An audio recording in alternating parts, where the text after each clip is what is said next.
So I hope that is the right time to start. We shall start with today's session. I will share my screen first. Hope my screen is visible. Yes, sir, it is visible. Right, great. So I'm audible as well as visible. Let's start with today's session. Yes, Yeah. sir, you are audible. Okay. So as you recall in our last class, we have discussed about electric potential and electric potential energy. We have developed the relationship between electric potential and electric potential energy. We have also seen what will be electric potential because of uniform distributed charges, such as we have taken example of metal sheet, or you say conductor sheet. What will be potential due to those metallic sheet? We have taken example of line charge. What will be potential because of an infinite size of line which has a uniform charge or whose linear charge density is lambda. We have seen another example where we have seen what will be potential because of a link in which a uniform charge is distributed. Another example we have taken is of a dish. The dish have a uniformly charged distribution. And last, we have also seen what will be the potential at the outer surface of the conductor and what will be the potential at the inside of the conductor. So I hope even we have also taken the example of cylinder where we have found out what will be electric potential at the surface of the cylinder at a distance r from the surface of the cylinder. These all concepts we have done in thoroughly, and I have given you all derivations, all sort of explanation for those fundamental concepts. So for today onwards, or for today's session, I will start with equipotential plots or equipotential surfaces where both the potentials are same and what can happen to them. Then we will deal with potential gradient, and after potential gradients, we will see what will be potentials and fields near conductor. So these three topics we will cover up for today's agenda, and next part we will see after these things has been covered. So I will start with equipotential. So equipotential are counter maps of the electric potential. What it says, I will try to explain through a diagram. Suppose a person has to go for trekking at a particular place. So Helen Lake in US to Lee Kont at this particular point, if you have to deal with, there are two ways of doing this. Either you can go following the blue lines, or you can directly cross the terrain. Now, if you cross the terrain in the straight line, which is connecting the point with Helen Lake and Lee Kont, then what will happen? There will be hills, there will be ups and downs. The amount of energy which is required to cross the hills, move to the valleys, and come back to the point will be very large. But if I go to the same terrain, is there is same level of surface is there, then the amount of energy will be very less as compared to the amount of energy which is required to climb up a hill and then go back to that particular position. So this philosophy is that since this particular surface is level, we call it as equipotential surface or equipotential points where level is same. If level is same, the amount of energy required is same.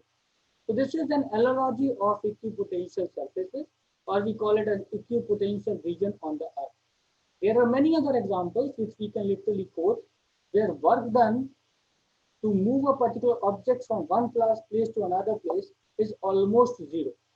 For example, suppose if you have a frictionless wall or a frictionless floor, then the amount of work done to move an object on that particular surface will be very, very less because the potential, or we call it as electric potential, at that particular point will be same. So we will have this analogy and I will try to justify these statements using some standard examples. So this is how we talk about equipotential contour maps of the electric potential. You can see these 2 points, point number 1 and point number 2 are at equipotential. So both the points have the same amount of potential. So the potential difference between these 2 points will be zero. It is very important to note that in an equipotential surface, or in an equipotential space, the potential difference between 2 points is zero. And if potential difference between 2 points is zero, then we can relate this from the fundamental definition of work done. The work done will be exactly zero when a charge is moved in two equipotential surfaces. So that is very important to understand. The net amount of work done for moving a charge from one point to another point in an equipotential surface will be zero. That is very important to understand. I will give you some examples also. Right. Equipotentials, they are lines of constant electric potential V.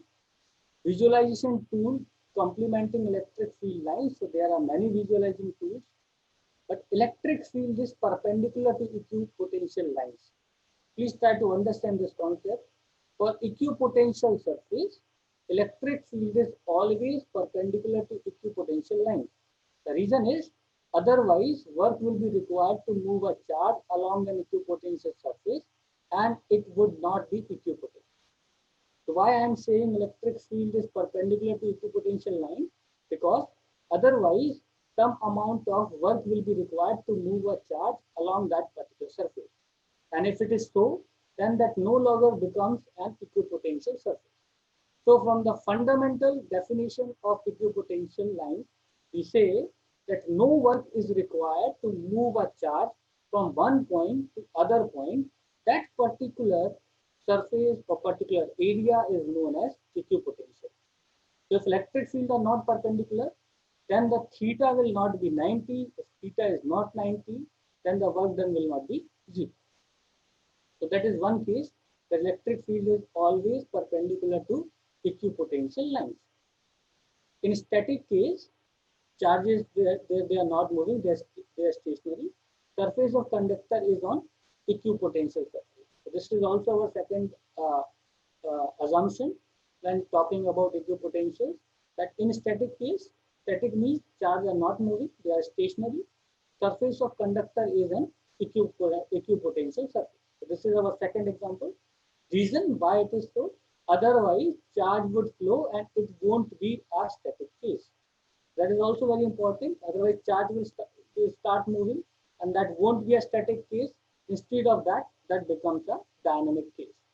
So this is what equipotential is and what are our understanding about equipotential surface. I am going to show you the equipotential lines and the field lines. As you can see, black lines are field lines, and you know field line starts from positive charge and goes to negative charge. This is an example of a dipole where I have a positive charge and a negative charge, and they are kept at a small distance p. So you can see these lines, electric field lines, are originating from the positive charge, and that is true because lines, electric field lines, starts from positive and they goes towards negative. You can see, but you can see these are equipotential lines. These are equipotential lines, and fundamentally, electropotential lines or equipotential lines are perpendicular to electric fields. You can see if electric field is this will be perpendicular. At any point, you can see this electric field is basically intersecting your equipotential lines, and at every point they are perpendicular to the equipotential. As I have already said, equipotential are the lines where the amount of work required to move a charge is zero. So if I have a point over here and if I move that particular charge from this point to anywhere in this particular line, then there will be no work required to do this. Same is true for all red lines which are equipotential lines which have same potential at that particular line. So if potential over here is 12 volt, then every point in this particular red curve, the potential will be 12 volt. Or if it is 1 volt, for every point in this red line, the potential will be 1 volt.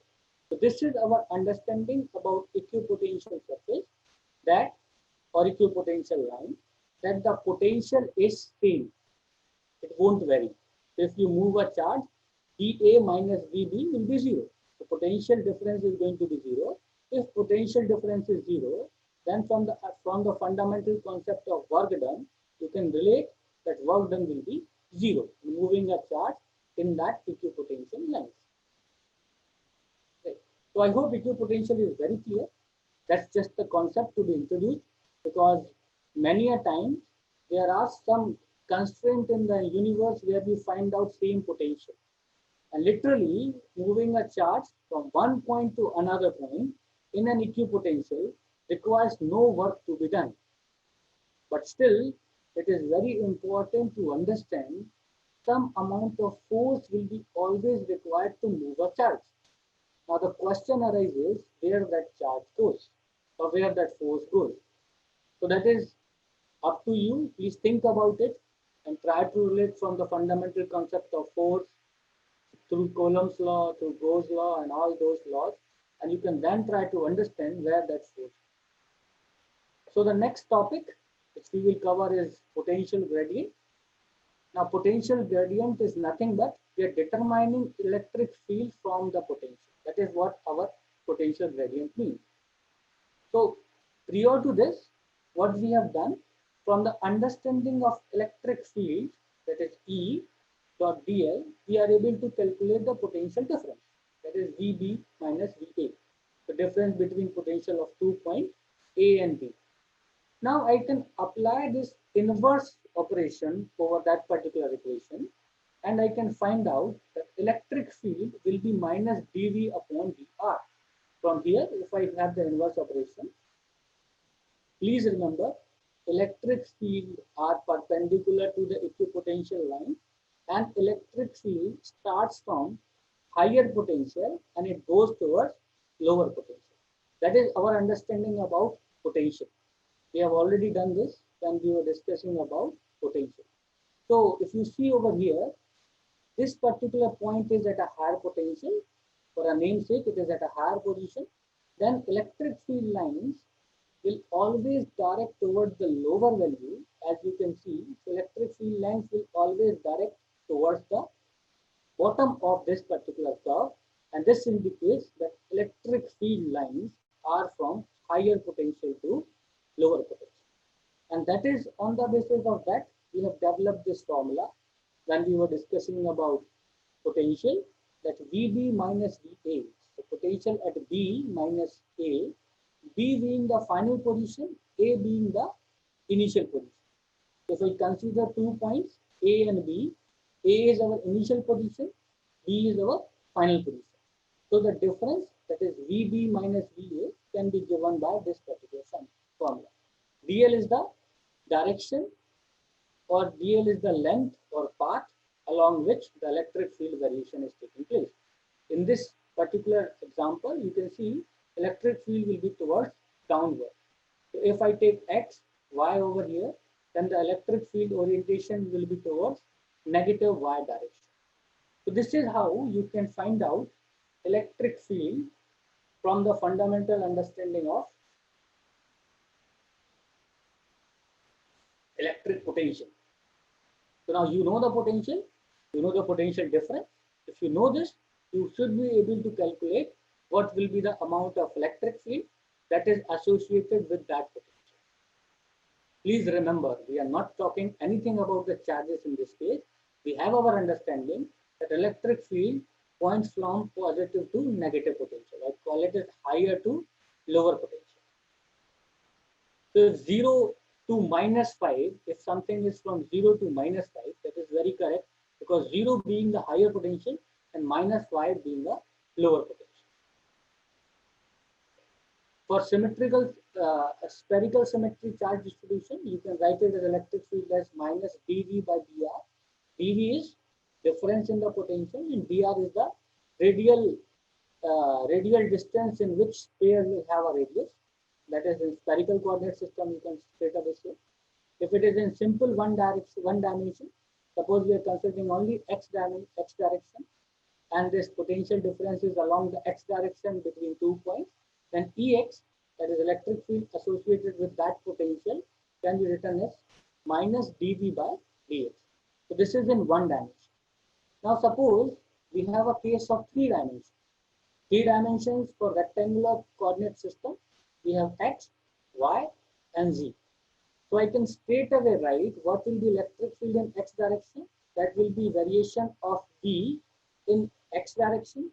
In Ey will be variation of V in y direction. Ez or electric field in z direction will be variation in z direction. Or straight away you can write it as E will be equivalent to this, and this is nothing but gradient of E. So that we already know. This thing we have already done when we were talking about mathematical operators. So if we have value of potential difference, or we call it a simple potential, we know at a certain point this is the potential. We can easily find out what will be the amount of electric field associated with that particular potential. So that is our understanding of potential and electric field. Electric field and potential both are associated to each other. If I know the value of electric field, I should be able to calculate the potential. We have the formula in terms of integration. If I have the value of potential, I should be able to calculate the value of electric field in terms of this particular equation, which is derivative of some particular equation. So this is how you can calculate electric potential, electric field from electric potential. I will give you one example. This is I hope this is from one exam which we have given in 2006. So we have a region of space. The electric potential is given by ax y square plus bx square plus cx. So this is a scalar quantity ax y square plus bx square plus cx, where a has the value of 50 v by m square, b equals to 100 volts per meter square, and c equals to minus 400 volts per meter. Now, the point under consideration is what will be electric field at the origin. At the origin means x equals to 0, y equals to 0, and z equals to 0.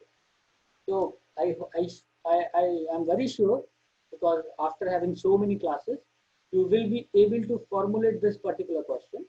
It says, I have a potential in a particular space, value is already given, value of A, B, and C is already mentioned, and we are about to find out what will be the electric field at the origin.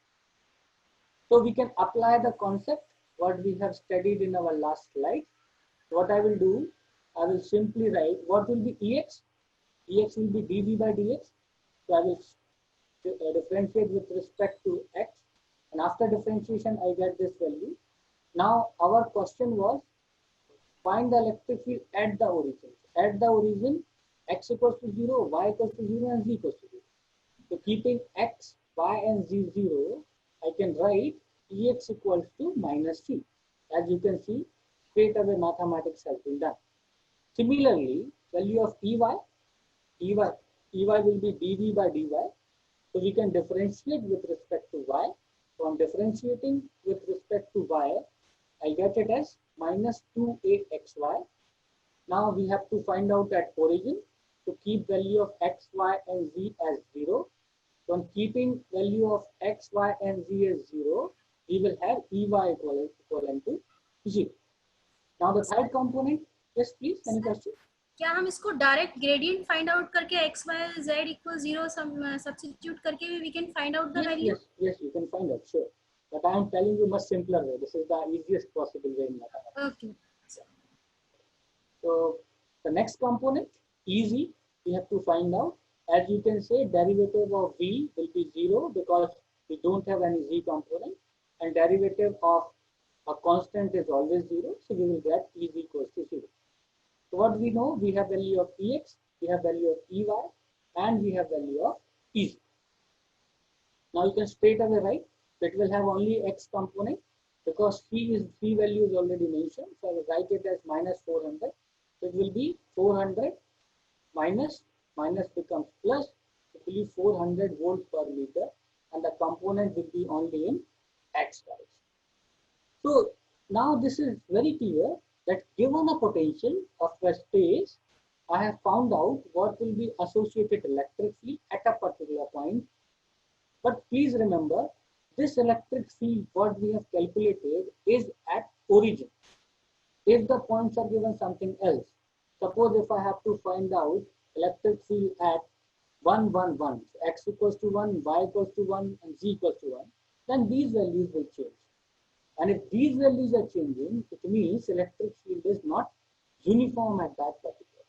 That is very important conclusion. Electric field may vary at different points. On calculations, you will find out if you consider electric field at some other point. So for at 0, 0, 0, I have demonstrated that electric field will be 400 volt per meter and the direction will be only in the x direction. So now let us see potentials and fields near conductor. So I will not give you much mathematics related to this, but I will give you some idea that what will be the potential and fields near conductors. Please remember your laws, what we have studied when we were discussing about Gauss law, about electric fields, about potentials and all sort of things, what we have done in last 10 classes. That all concepts, I will simply give you statement, and if you want to do the mathematics of these parts, then please refer to our previous lectures where I have discussed the mathematical part of each and every concept what we will be discussing in the next 2 slides. So when there is a net flow of charge inside a conductor, the physics is generally complex. As you all know, whenever the charge is flowing inside a conductor, physics becomes complex because there will be motion due to positive charge, because of negative charge, fields will vary, and all sort of operations will take. What we do, when there is no net flow of charge or no flow at all, the electrostatic case, it means charges are stationary, then a number of conclusions can be reached using Gauss law and the concept of electric field and potential. So let us see, we will, for a time being, we will concentrate on the point where there is no net flow of charge. So we will say only electrostatic case where charge is stationary. On the basis of this assumption that all charges are stationary, we will try to draw some conclusions which are based on Gauss law and the concepts of electric fields and electric potential. So that is our simple conclusions. I will state one by one. And if you need mathematical verification of this, please refer to my previous lectures where I have already discussed about all these concepts. I will simply give you the statements. Proof can also be taken from some standard books, whichever book you refer to. So electrostatics of conductor, it says electric field inside a conductor is 0. And that is very true because we have seen that electric field always points from positive to negative. And they will move towards infinity, whether it's positive or negative. So electric field inside a conductor is 0. We have already proved this. Any net charge on the conductor lies on the outer surface. That is also correct. We have used Gauss law to prove this. And potential on the surface of a conductor and everywhere inside it is the same. That is also true. So on the surface of the conductor, that is an equipotential surface. We don't have different potential at the surfaces of the conductor. Even inside the conductor, potential will be same. So that is our important conclusion for this. Then electric field just outside a conductor must be perpendicular to the surface. That is also very true because electric field should be perpendicular, they should propagate. They should move in the forward direction. And that's why electric field is perpendicular just outside a conductor. Equipotential surfaces just outside the conductor must be parallel to the conductor surface. That is also correct. We have already seen this. Just outside the conductor, if you have equipotential surfaces, they must be parallel to the surface of the conductor. If they are perpendicular, then they will become the electric fields. And we already know from the concept of equipotential surface and electric field that electric field should be perpendicular to the equipotential surface. So if electric fields are perpendicular to the surface, then equipotential surface, obviously it should be parallel to the surface. Then only electric field will be perpendicular to the electric field. So any questions from this? I hope we have covered most of the part of equipotentials part of potential energy, and how to calculate all. We have drawn several conclusions based on our equipotential electrostatics, Gauss law, and understanding of electric fields and all. If there are any questions, please pop up the questions and go ahead with questions. If no questions, then I will move ahead with our next topic, which is further very interesting because it is something application of electrostatics, what we have studied so far. Right, so I expect there is no question. I hope so.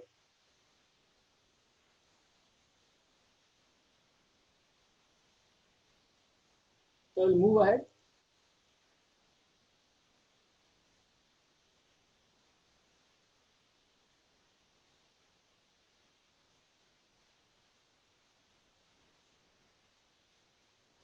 So now my understanding is that those who have attended this lecture session, this is our 11th session for today, you all know what is charge, what are the associated electric field with the charge, what are the fundamental concepts used in Gauss law, what is electric field at a particular point because of n number of charges, what we have seen, charge distribution. We already know what is potential energy, what is kinetic energy, and we already have the concept of equipotential surfaces and all, right? And from this understanding, we will move ahead with the applications of those fundamental concepts. Those are very fundamental concepts, and they are the fundamental building blocks of physics.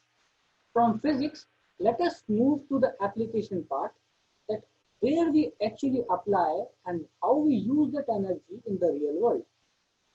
So if I talk about charges, I'm very sure the first point which comes in everyone's mind is a capacitor, because everyone knows capacitor can store charge. So that would be the best possible implication of what we have studied in our previous classes. So I will start today's agenda with capacitors and the definition of capacitors. You must be able to apply the equation, that is C equals to Q upon V. Q is the charge, V is the potential, and C is known as the capacitance of that particular object or whatever it is. Now also we will see what will be the capacitors look like. There could be possibilities that we can have parallel plate capacitor, we can have cylindrical capacitor, we will have spherical capacitor, and nowadays we have a number of varieties of capacitor. But fundamental concept of capacitor, that capacitor is used to store charges and discharge charges, that will be very same, that won't change. And towards the end of the session, we will try to understand what are the various circuits which contains capacitor in series and parallel, and how to analyze those circuits. So that will be the application part of what we have done till date. So let's start with this. I hope that will be very interesting, because now we are moving from physics to the application part. So the best possible application of charges is capacitors. So let us now deal with capacitors.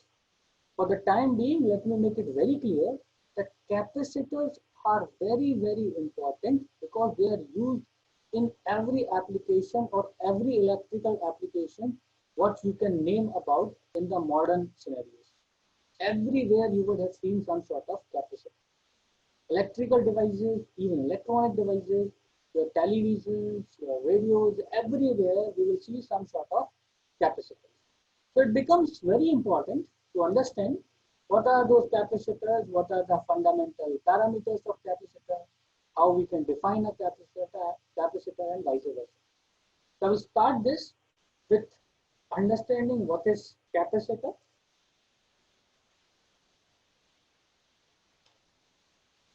So let us see what is a capacitor. So I say that capacitor is the device for storing charges. Charges can be positive, charges can be negative, as you already know. So as you can see in the picture, these all are some form of capacitor. And the simplest example for a capacitor is, you take two parallel plates separated by air, give some positive and negative charge to it, or apply some voltage to it, V0 and V1, that is a potential difference. If I have some sort of potential difference, then there will be some amount of charge stored in it. That is our understanding. If both have some potential difference, there will be some charge associated with this. So this is the simplest example where I can say that capacitor have two metallic sheets, or you say two metallic points, and we have a dielectric inside it. So you can see in the diagram, as you can see, this is a rectangular configuration where I have 2 points. So these 2 points can be thought of two slits or two metallic concept, two metallic connects. Similarly, you can see various other types of conductors, this capacitors. You can see this is also a capacitor. Fundamentally, all are capacitors. Capacitors essentially have two terminals to apply voltage across two terminals, and because of that, you will have some charge associated inside. So that is what our beginning statement of capacitor is. Now let us try to understand what are the various possible capacitors and what are the fundamental mathematics involved in capacitors. So let me start the symbol of capacitor. So two parallel lines is the symbol of capacitor we use in this in circuit theory. Please remember this concept of the symbol of capacitor comes from our understanding of parallel plates. So we understand that two parallel plates having some potential difference will have some amount of charge stored or discharge in it. That particular concept comes into the symbol, and we have the symbol for capacitor as two parallel lines. Now please remember symbol for battery. So for symbol for battery is this. I hope everyone would have seen this. We have a two straight lines, one bigger and one shorter straight line. We generally associate positive sign or positive polarity to the higher larger line and negative polarity to the lower line or smaller line. Battery voltage V is actually potential difference between the terminals. That is what the voltage of a battery is. It is potential difference between these two terminals. If I say 12 volt battery, it means it has difference of 12 volt. Now please remember, difference can be 0. Suppose this is in 0 volt and this is 12 volt, and then also the difference is of 12 volt. Suppose if one is at -6, another is at +6, then also the difference is of 12 volt. So potential or voltage across of a battery is nothing but potential difference between those two terms. When capacitor is connected to a battery, charges flow onto the plates. So this is what the connection is. I have a battery which has positive polarity and negative polarity. There is a capacitor connected to it. So what will happen? The charges will start storing in the capacitor, and when battery is disconnected, suppose I have connected a capacitor with a battery for a longer time. When the battery is disconnected, the charges will still remain. And because of those charges, we can have some sort of field generated. That we will see from the mathematical point of view. So this is how it happens. So before that, if I have connected a battery, this is how charges will build up, and you will have plus charge and negative charge on the capacitor. So this is just the movement of charge, how the charges will move. Please remember, when I am using these concepts in case of capacitors, the wire are famous physics wires, and these wires have zero resistance and zero storage capacity. So these are pure conductors. Our assumption is the wire have negligible losses.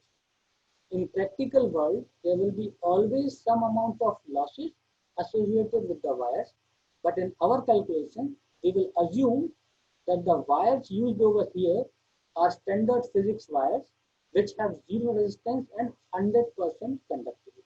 So no losses in the wire. The wire are lossless. Please remember this point. Otherwise, there will be some amount of losses associated with the wires. So capacitance, let us define it because this word came from the capacitor. So how much charge can a capacitor store?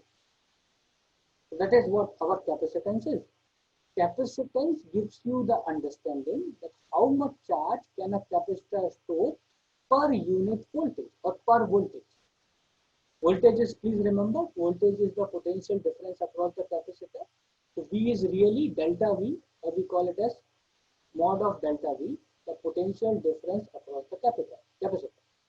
So if I write in mathematical terms, then capacitance, which stands for capital C, is equivalent to Q upon V, where Q is the charge stored by the capacitor and voltage is the potential difference across the capacitor.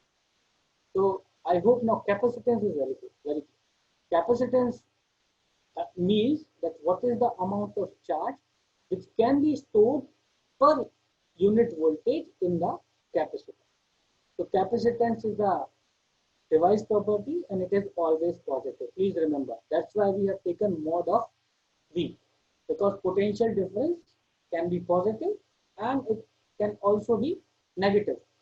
That's why for making capacitance to be positive, Q can also be positive and negative. So P we always take it as positive, and it is always a device property which is positive in nature. Let us say unit of C is farad. So 1 farad is a large unit. Most capacitors have value of C ranging from picofarad to microfarad. So 1 farad is generally a large quantity, as I have already stated in the slide. But the capacitors which are available with us are generally ranging from picofarads to microfarads. So micro, as you know, 10 to the power minus 6, nano is 10 to the power minus 9, and pico is 10 to the power minus 12. When you actually solve the problem, you must know this suffix. Otherwise, many a times student makes this mistake of converting from pico to nano, or call it as micro to farad and all that. So please remember this. I hope this is from classic mathematics. There shouldn't be any issue in understanding this. So now let us try to understand what will be the value of capacitance when we have two parallel plates, when we have cylindrical plates, or we have spherical plates. These three are very important because these three derivations serves as the fundamental building block of capacitors. Let us see how it is. If I have two parallel plates, so I have already mentioned, so I will explain the geometry first. So I have two plates, blue and red, as you all can see. The red one has a negative charge and the blue one has a positive charge.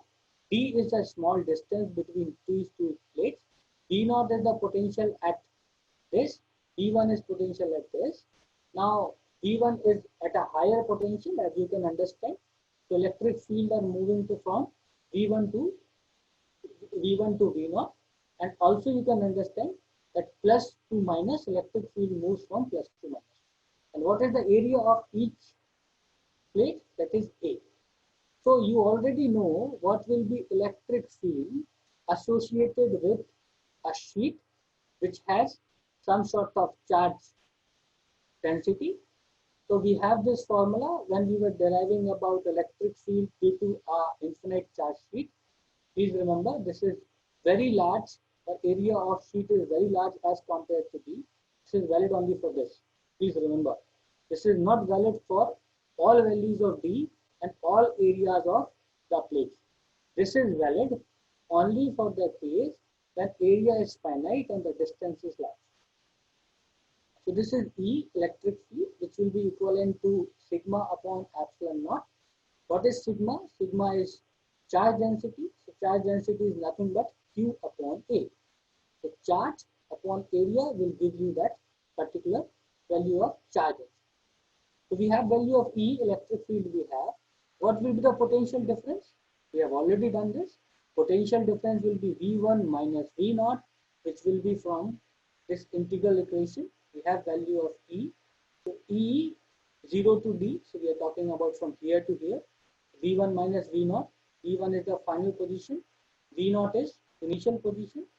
V1 minus V0. So minus 0 to D. So I am taking this as origin. And D is the distance from the origin. E dot dl.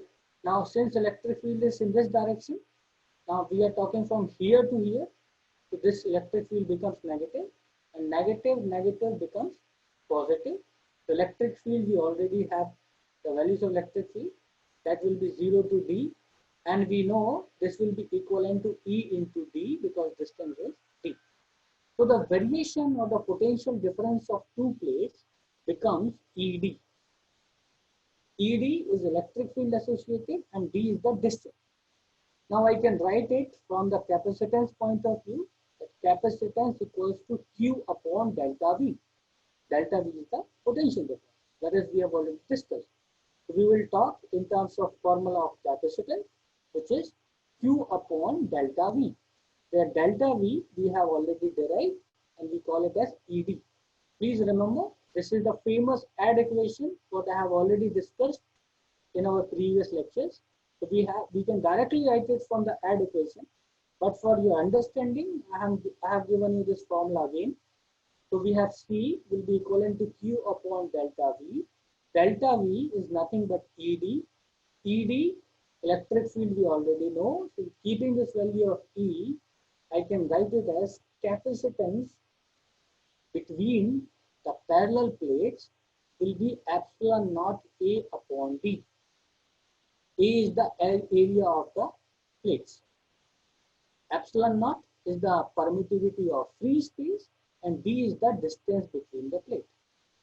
So what you understand from this formula, that capacitance associated with or the charge per unit volume, charge upon voltage is nothing but a parameter of geometry. It only depends upon the geometry of those parallel plates. It hardly depends upon the polarity or the charges, plus Q or minus Q, whatever the charges associated.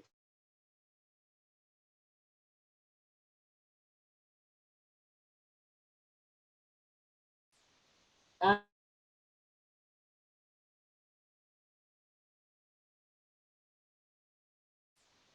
area of the plates. So we write it as capacitance equals to epsilon naught A upon D. Please remember this because this is very important and we use this many a times.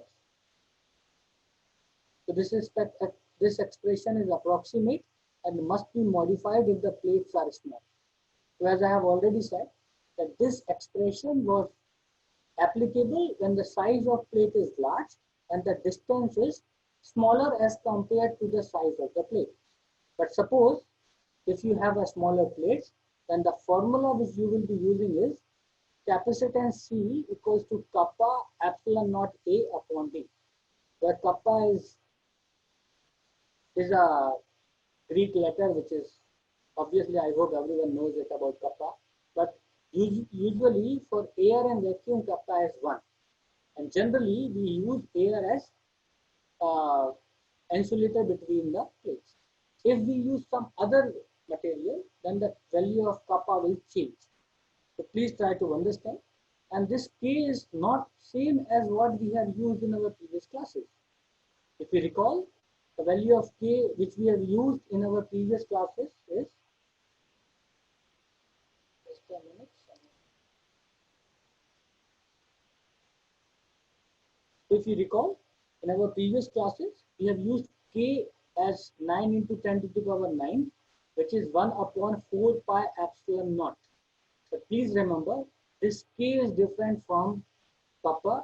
So when you actually calculate this in the real world, don't miss up the concept. This kappa has some other meaning and that K has some other meaning. Generally, I have found out that students used to mix up these two values of K and they keep on writing K as 1 upon 4 pi epsilon naught, which is not true because K, this kappa here stands for the value of the medium. So every medium value of kappa is different.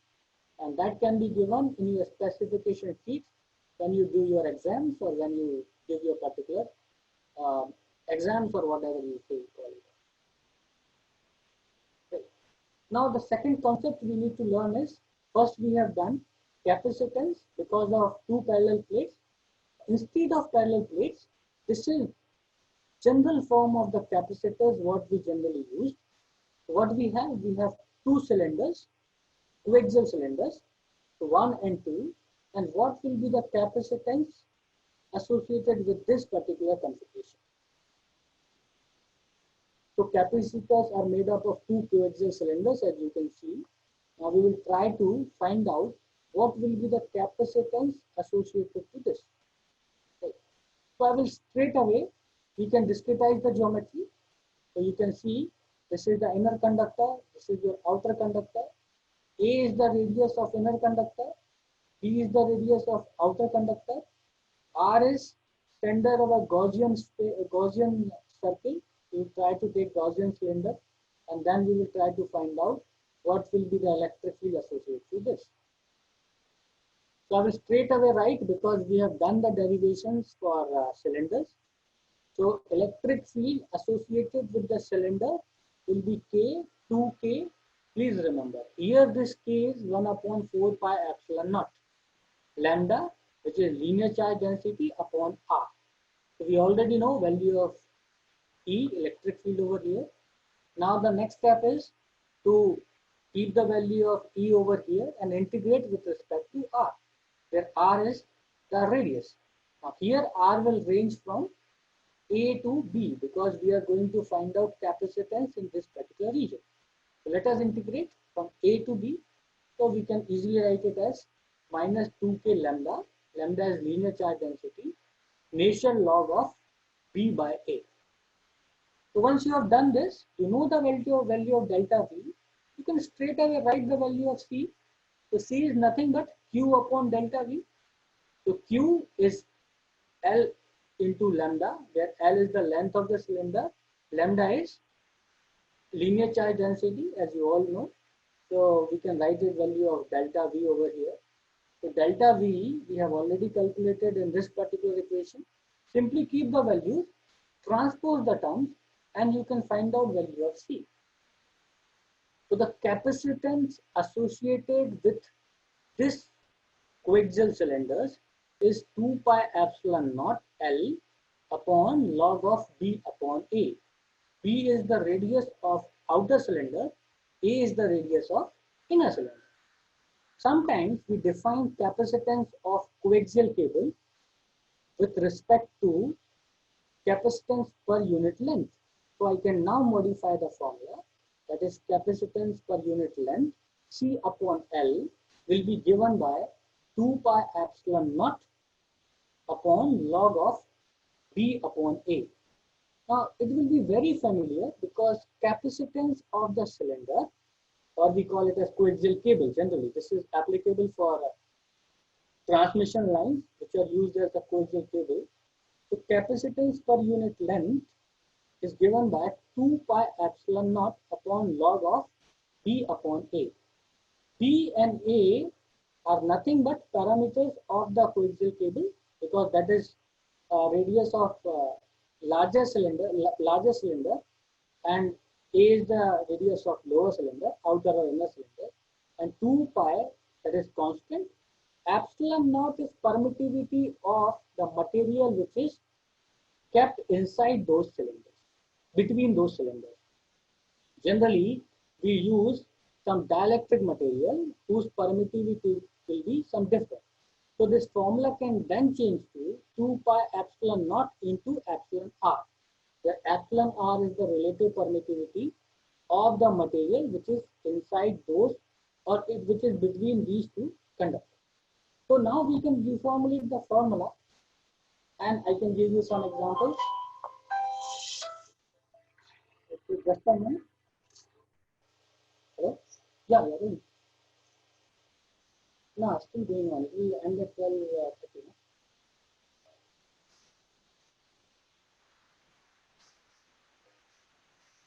Okay, that's fine. Yes, yes. Okay, that's fine. I will inform the student. Right.